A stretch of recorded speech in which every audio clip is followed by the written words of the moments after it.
Como você se inseriu dentro do mercado de estética? Por onde começou a sua trajetória? Tá, então o Heitor já sabe muito bem essa história de trás para frente, mas quando eu comecei a faculdade de biomedicina, eu queria ir para a área de fertilização. Eu sempre gostei muito dessa área.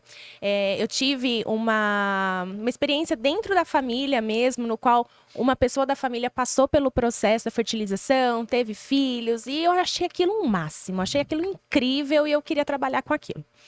E aí, fiz o primeiro ano de biomedicina. No segundo ano, eu conheci o Heitor, que já trabalhava na estética, já tinha muita vivência dentro da estética. Eu mesma era uma pessoa que eu sempre fui vaidosa, mas eu nunca fui de frequentar clínicas estéticas, então era um mundo um pouquinho diferente para mim.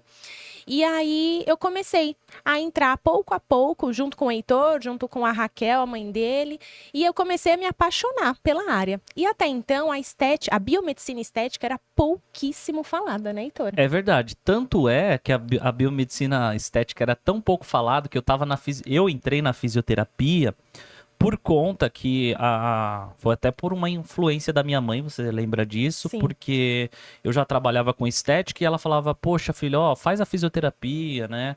Porque a fisioterapia vai te dar uma amplitude maior para trabalhar com estética, tem a fisioterapia dermatofuncional.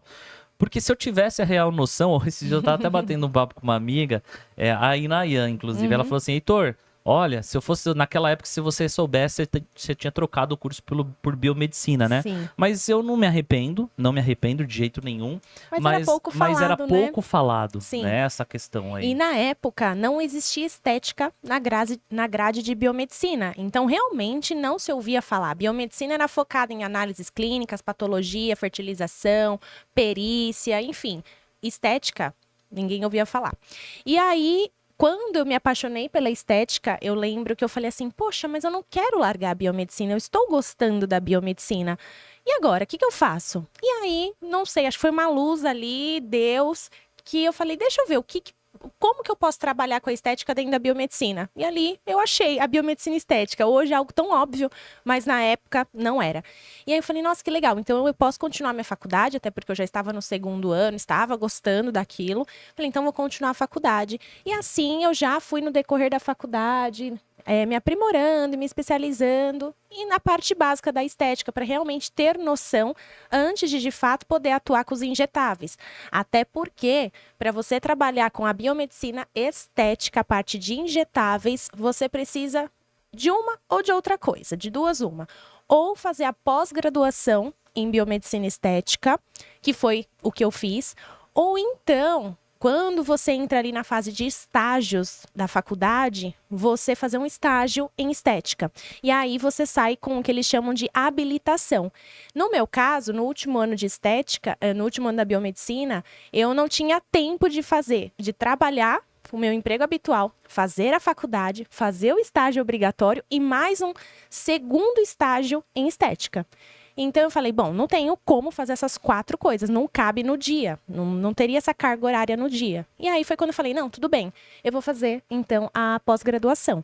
E aí a pós-graduação então me habilitou a trabalhar com a biomedicina estética. Não, e aí você já tinha um contato com a estética, né, Thaís? Quando você também teve o contato e se apaixonou pela parte de sobrancelhas, né? Eu queria que você falasse com o pessoal como que foi esse início, né, na parte de sobrancelha, o quanto isso te ajudou também até você chegar a construir, né, uma clínica legal, fazer um nome na região. Sim.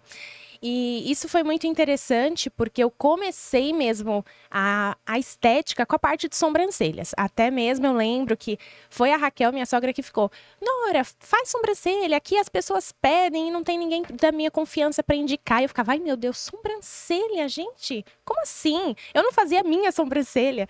E aí eu lembro que eu fiz o curso de design, eu fiz o curso de micropigmentação, microblend e fui me especializando. E aí eu me encantei. E na época, eu trabalhava com a minha mãe. Alô, mãe, tá assistindo aí, certeza. Eu trabalhava com a minha mãe na empresa dela, onde ela tinha uma sala dentro de um prédio comercial. Sim. Que é inclusive esse que é o estúdio do Pod Estética, viu, gente? Não era essa sala, Não era né? essa Mas sala. era aqui nesse prédio. E aí eu falei assim, mãe, como que eu vou trabalhar dessa forma? Também eu não conhecia nada da estética, eu não acompanhava as pessoas que trabalhavam a domicílio, né? Sim. Então eu não tinha, gente, noção nenhuma. E aí eu falei, mãe, essa sala é tão grande, você não usa grande parte dela, né? Só nós duas que trabalhamos aqui. Posso aqui dividir? Foi uma ideia ali em conjunto, né? E aí nós nos unimos, eu, Heitor, minha mãe, meu pai, e fizemos uma divisão dessa sala. E na época, gente, realmente a primeira sala mal fechava a porta, no sentido de o pé da cliente ficava para fora da sala. Literalmente. Literalmente. A gente não. Ninguém ali era arquiteto, né? Então a gente não tinha noção nenhuma, a gente projetou tudo errado. Era Essa é a uma realidade. uma salinha de design de sobrancelha, porque você nem fazia micro ainda, Era né? design. Uma salinha de design de sobrancelha. Eu acho que tinha 2 metros por Era 2. minúsculo, E era minúsculo. os pés da cliente ficavam pra fora, assim, da sala, gente. Era uma comédia. Mas foi o início, né, Thaís? E a gente Sim. hoje se orgulha disso, né? Com certeza, por isso que eu gosto de contar essa história, eu não tenho vergonha nenhuma disso. E aí depois eu falei, não, gente, não tá dando desse jeito. Aí nós mudamos toda a disposição novamente daquela sala, e aí passei a ter um espaço mais decente, Sim, né? sim. Comecei a ter ali uma parte de recepçãozinha, que na verdade eu compartilhava aquela recepçãozinha com a minha mãe. E a minha salinha ali, pequenininha, mas que já era bem legal. Já tinha um armário, a maca já ficava por inteiro. Porém, era algo engraçado, que a cliente falava assim, posso usar o banheiro? Aí eu, ai, não. Pede tudo, mas não pede pra usar o banheiro. Por quê, gente? O banheiro já era dentro do escritório da minha mãe. Então a pessoa abria a porta e via um escritório. Não tinha nada a ver com entendia estética. nada. Então, assim, foi um começo. Hoje eu dou risada, mas para tudo ter um começo na vida. E eu acho que é um degrauzinho de cada vez para você ir construindo, né, Heitor? Com certeza. E do começo de todo mundo, né, pessoal? Comenta aí como é que foi o seu começo dentro da área da estética também, pra gente saber. Porque o começo, ele é árduo, ele é difícil, ele é com poucas possibilidades. Geralmente, quem começa extremamente de baixo, né, não tem vamos dizer, um patrocínio ali de ir lá e já começar com tudo. Você é uma técnica que eu aprendi isso, né, com algumas pessoas, que é aquela técnica do montinho montão. Então ganha um pouco, guarda um pouquinho, gasta o restante, aí ganha mais um pouco, guarda um pouquinho, e aí você vai dali investindo e reinvestindo, né? Porque às vezes pode ser que você não tenha aquela condição de ir lá, pegar um tanto de grana e colocar, já comprar tudo de uma vez. É verdade. E a gente usa isso aí até hoje em vários projetos que a gente faz. É aquela coisa, montinho, montão. Investe um pouquinho, reinveste, vai reinvestindo para as coisas darem certo, né? Sim. Então aí trabalhou com micropigmentação. Você deu cursos de micropigmentação, né, Thaís? Vale lembrar isso, né? Que então. você já gostou dessa... você já atuou nessa área de ministrar cursos, workshops, não foi? Acelerando um pouquinho essa história, quando eu comecei a ver que realmente aquele espaço não dava mais e que, graças a Deus, eu já tinha ali condições no mês de pagar um aluguel para mim, de pagar ali os custos de uma clínica, foi quando eu aluguei realmente a minha primeira sala. E aí eu já tinha saído de um espacinho assim para uma sala inteira para mim, eram 2 salas de atendimento e uma recepção. E foi ali que eu comecei a ministrar os cursos, porque eu já tinha espaço e muitas pessoas, tanto profissionais quanto não profissionais da área da beleza, queriam fazer os cursos, né? Porque a parte de sobrancelha é uma área que, se você já atua na área da beleza, show, vai complementar, mas se você não trabalha, você pode perfeitamente atuar, tanto com uma renda extra, quanto com qualquer outro ganho aí, fonte de renda, né? E foi ali que eu comecei a ministrar os cursos de sobrancelha, né? Naquela sala eu fiquei em torno de uns 3, 4 anos. Por aí. E quando foi no fim do ano retrasado, de 2021, 2021. né? Nós estamos em 23, em 21, mais precisamente em outubro, né? Nós já também mudamos, demos mais um upgrade e aí abrimos a Serdan Clinic, que eu já tive que reestruturar tudo, porque o intuito da Serdan Clinic já era trazer novos profissionais para atender e não ficar somente nichado, né, a Thaís Serdan. Não, é um conjunto, uma equipe atendendo ali, trabalhando em conjunto. Foi inclusive uma grande loucura da nossa cabeça, né? Porque a gente fez três coisas ao mesmo tempo, É. né? A gente tava montando uma clínica juntos, um novo espaço. Do zero. Do zero, basicamente. A gente casando, você saindo da sua casa, né? Foi Então, assim, foi tudo novo, né? tudo novo de novo. Tudo novo de novo, uma coisa assim.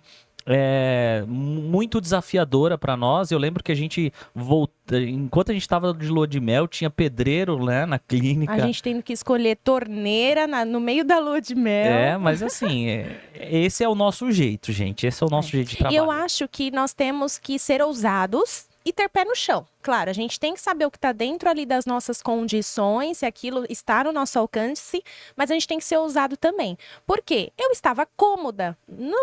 Naquela clínica que eu estava ali, eu estava cômoda. Estava tudo bem, tudo certo, mas eu queria ir além, eu queria crescer, eu queria ter um espaço ainda mais bonito. E aí nós tivemos que ser ousados e realmente dar esse passo, né? Na verdade, eu acho que um dos motivos de você querer mudar também de espaço tem a ver com o tema do nosso podcast de hoje, né?